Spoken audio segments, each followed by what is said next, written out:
Whakarawalahi atu. Welcome to Talanoa Sa'o. This is Ali Tikile, Puapai Lili Ali Lima, and Liao Tilsley.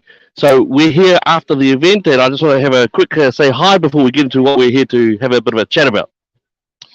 Talofa lava, ia o le tātou pokalame masani lava nei o le Talanoa Sa'o. Welcome everyone to Talanoa Sa'o, or Straight Talk. We'd like to just give you guys a little bit of a perspective on what took place earlier today. Hello everybody, nice to be with the guys here today. And yeah, we've got a lot to discuss, and hope you stay with us as we discuss the events for today. So awesome. So yeah, we're here. We've gotten out of what happened in Aotea Square in Auckland, and we've decided to come here, have a bit of a chill out, have a bit of a feed, and we just wanted to have a bit of a discussion about what happened, what we saw, and what went on. So thank you so much for you guys who are in the comments. We can see your comments all in there, and everything's in there. Absolutely wonderful. Please let us know how you're thinking, and we can bring you into the Talanoa as well, because we, as you know, we do love to have you in there to have a chat and all that sort of stuff. So we were there, and I can tell you that the environment was very hostile towards anyone who was deemed to be pro-life. We were very honoured to be there. Guys, Liao, what was your outlook? How do you feel about the crowd? What was your take from today? Yeah, I was thinking, I did the live and you guys were all part of it. I felt really sorry actually for the people there. They seem really angry, and I look at them and I think there were many young people, and I just think this is our future generations where they're standing here, being completely selfish about what their future is going to look like, and my heart just went out to them. I really had compassion towards them, because there's nothing more fulfilling than being a mother. There's nothing like it. I tried to explain it to one of the girls there. There's nothing like it, having a fulfilling, being able to protect something that's inside of you, that is your own, as a separate DNA. These are the kind of things in my heart. I just felt so much compassion with them. Well said. Can you repeat your question, please? Yeah. So just looking at how you found today went, your perspective of how it went, any interesting things that came out, any patterns of behaviour, or how was today for you, Fuiabai? Thank you for that. It's really interesting because I really can't understand these people, because, during the time when Roe v. Wade was going on, they kept saying, you got to obey the law. The law is Roe v. Wade. And now Roe v. Wade has been overturned, and they're still out there protesting, and they don't think about what it was that they said before. So, bunch of hypocrites. When I look at the science, they're always saying trust the science, right? But are you talking about political science? Because if that's what it is, then, that's probably what they're talking about. Because if you talk about science, people are able to hear that there's two heartbeats in a person, which tells you that there are two people there. It's the individual who has the body, and then inside of their womb is another person. And that person has a right to live just like they do. So, I was just very happy to be able to express my opinion, and thank you very much. Awesome. So yeah, for myself, we were there. I did have a very strong passionate moment. So we did have a bit of fun there, and that's some elements there. Thank you. And so you might even see that on the news. He got very passionate, very passionate. So sorry, guys. Sorry for you. If there's any kids in the room when they show that clip of me, there was a time when I was surrounded by the so-called pro-choice people, and they were kind of getting a little bit excited, and so I had to get excited back. So I think I got a little bit too excited. Anyway.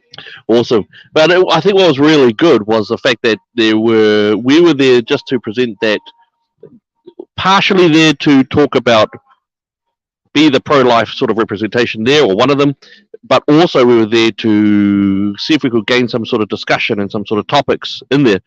I did notice that the vast majority, almost the entirety of the crowd, were very much of that tertiary education age. That's right. Very much about that tertiary education. Or they were ones who you would expect to be very, very strongly on the left in terms of their type of thinking and their style there.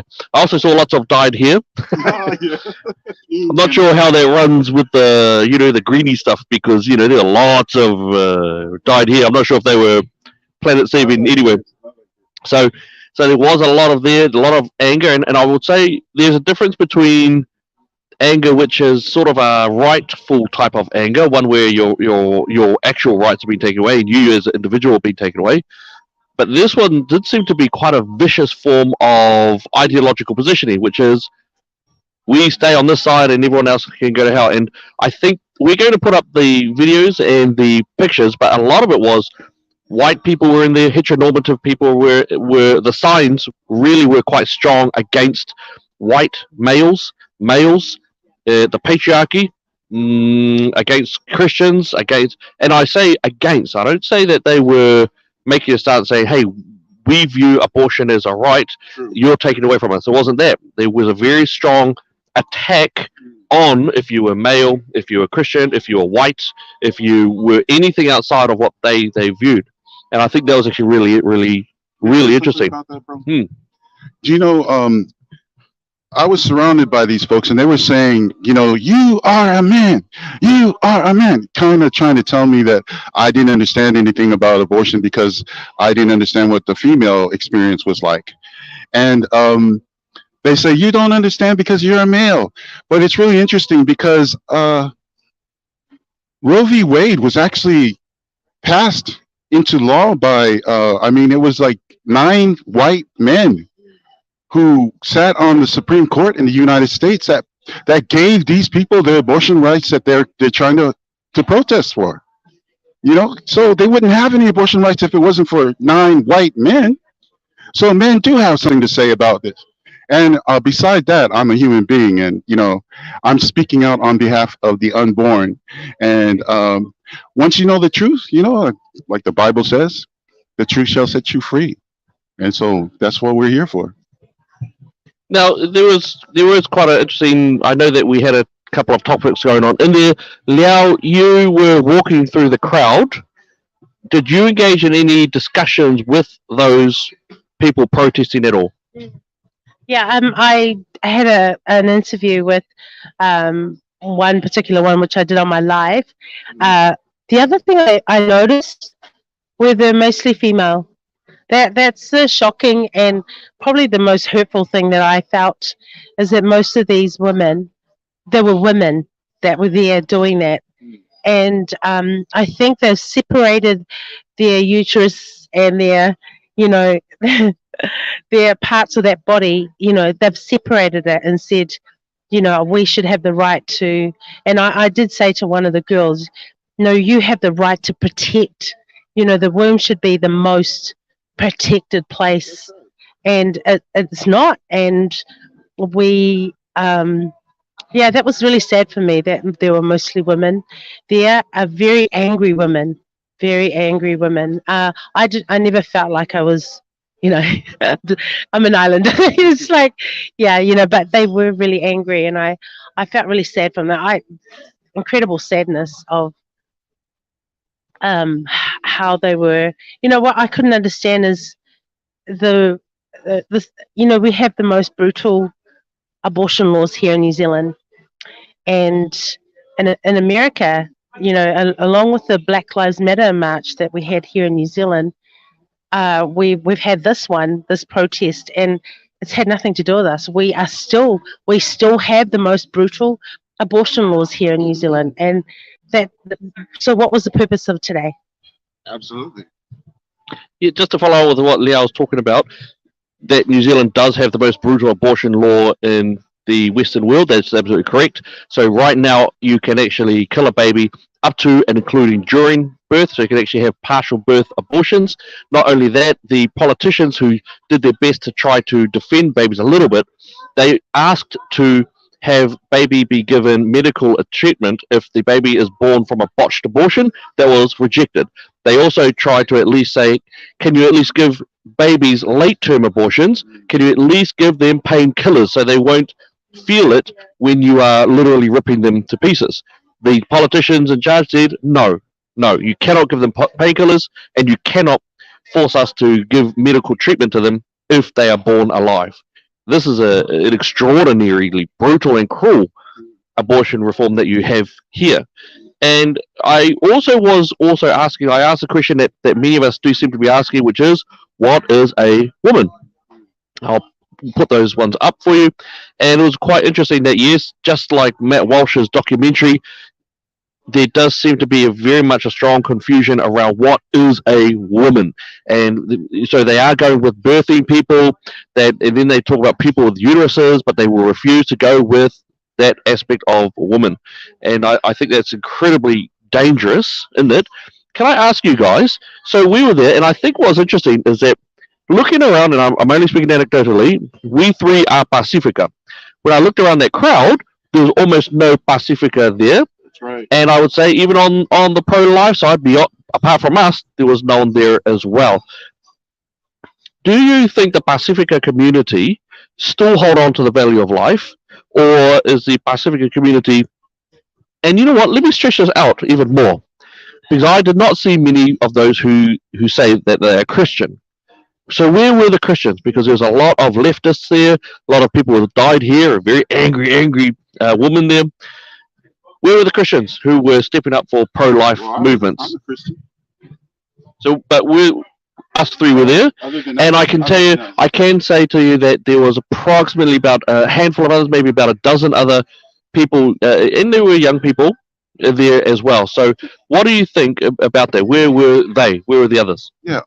If I might just say something regarding that, as you get your coffee, I just wanted to just say that, you know, it's not enough for us to be looking at people on the internet.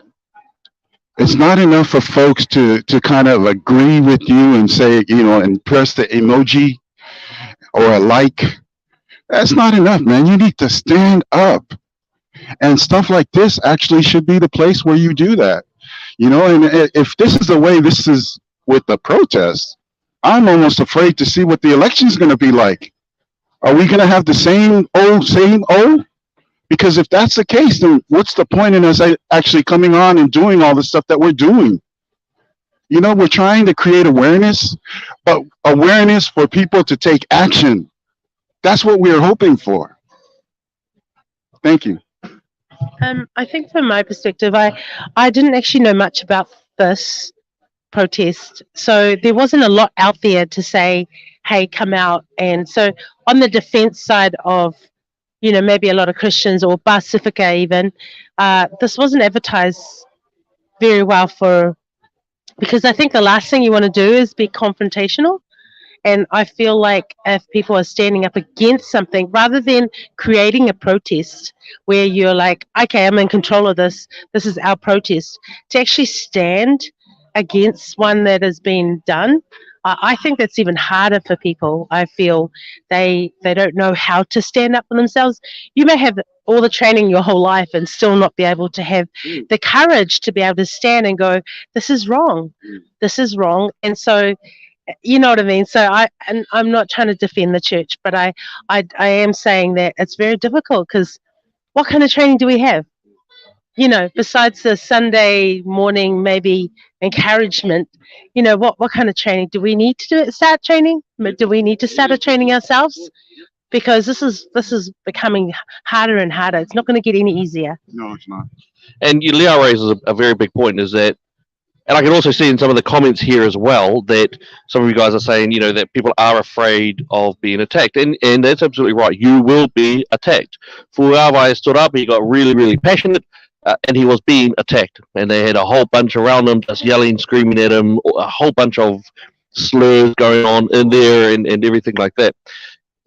The church, I actually think that the church does have an obligation to sort of step up their game and actually make a stand. And so when we talk about training, I'm curious as to what, I know that there's a couple of training areas out there who believe that they're training pro-life people to be able to go out there and speak on pro-life.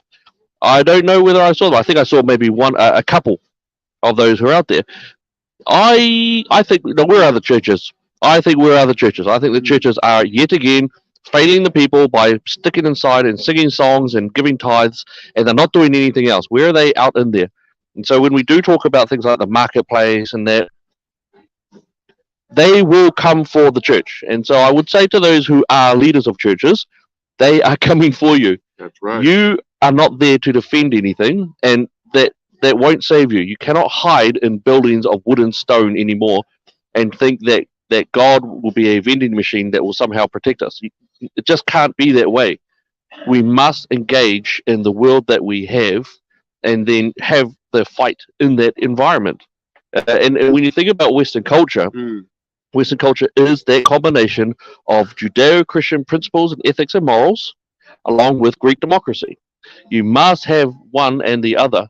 At the moment, both sides are being removed. We spoke about this for years. We've spoken about this in 2019, 2020, and we watch it now. It's occurring. That's right. So you either step up and stand up, or you'll be stepped on. And so far, the churches have been stepped on. We're more than happy to engage in that fight. But we do need to make sure that our churches are stepping up as well. And I think that's where you guys actually do come into it. As those who engage, as the people, as the normal people of the land. You look at what happened during the freedom convoy. Look at what happened with the freedom protests. You look at what happened at those elements. You look at what happened at Roe v. Wade. That a lot of the pro-life people and the churches actually stood up. They made a stand. And I think that's actually what we need. Amen, brother. So you had something to say there. Yeah. Actually, what I wanted to say was the fact that, do you know that when we talk about freedoms, the freedom to come out to this place right now and to mingle and to walk outside, those things have all been taken for granted. Do you know in communist countries, they're not allowed to do that. That's exactly the government that's in power right now. That's what lockdowns are all about.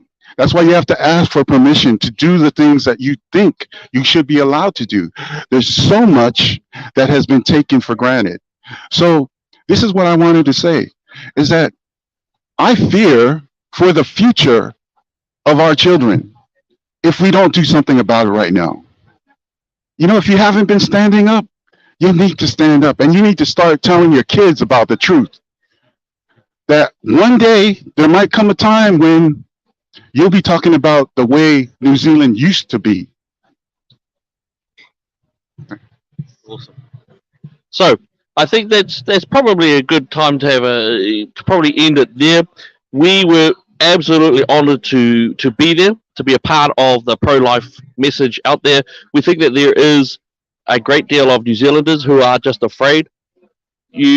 I think that you can abandon that fear aspect. I really do. I think many of us already are not afraid of a lot of what the government has already been doing to us. It is time to make a stand. It has always been time. It has been time for quite a while.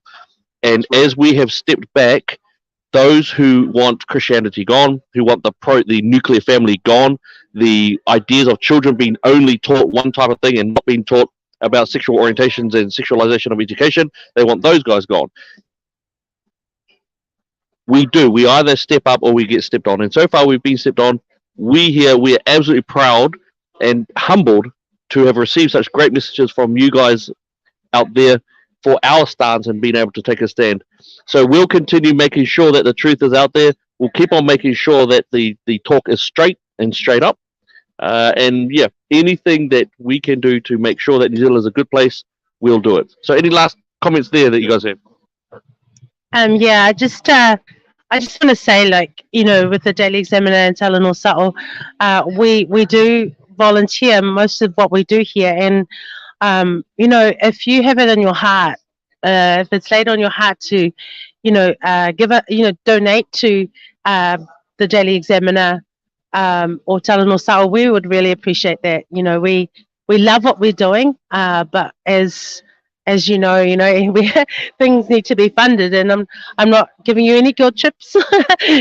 just know that actually we would appreciate it. So thank you for being with us and journeying with us. We will continue to walk this journey of truth And I just want to say hi to my son. He just said hi. Hi, my son. I love you. Anyway, those are my yeah, Cademan. Yeah. So as we continue to walk in this journey of truth, come with us. We will encourage each other. We'll walk by each other. We will strengthen each other. Yeah. Bless you guys. Thank you. Since these are my last words before we close out, I just want to say shame on Pacifica for not having more people over there. We are conservative believers. I know Manu Samoa is playing right now, but come on.